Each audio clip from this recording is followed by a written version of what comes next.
Chapter 3. William was puttering around the garden. He had a room at the back of the property, provided by the landlord as part of his pay for keeping up the yard. I suspect his quality of work was in direct proportion to his estimation of his own value as a person, which wasn't very high. He glanced sideways at me as I sauntered up. "My wife may be coming to stay tomorrow. Her time is near for the baby to come, and I want her close to me and to a hospital. Do you mind?" William was asking much more than if we minded. It is against South African law for a black man and woman to live as man and wife in a white area.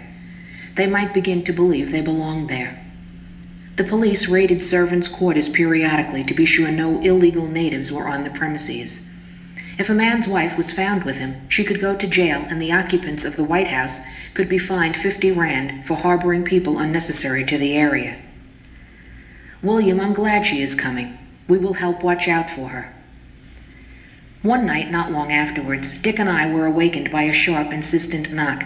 William stood wringing his hands. Victoria, down on her hands and knees, was wild-eyed, frantic with pain.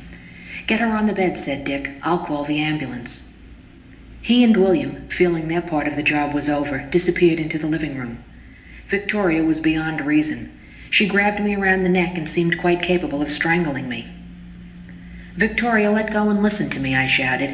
I had just had our first child by natural childbirth, so the method was familiar to me. "I can show you a way to breathe that will help the pain. You can control yourself and make this a lot easier." We both felt desperate enough to try anything, and before long she was huffing and puffing regularly. The baby arrived as the ambulance pulled up. We were greatly relieved, for the baby was born still encased in the sack, and neither Victoria nor I was sure of what to do. "Thank God you're here," I said to the 2 white men at the door. "The baby has been born, but something is wrong. We need your help." "If the baby is born, we'll be leaving, lady. Our orders were just to pick up a woman in labor." "Do you know how to save that baby?" I asked. "That's not the question, lady. You see, legally, we were called to take a black woman in labor to the hospital." "I don't care about legalities. If you don't get in there and help that baby, I'll have it in every paper in South Africa and America that you two are murderers." This I said very quietly as I blocked the door with my arm.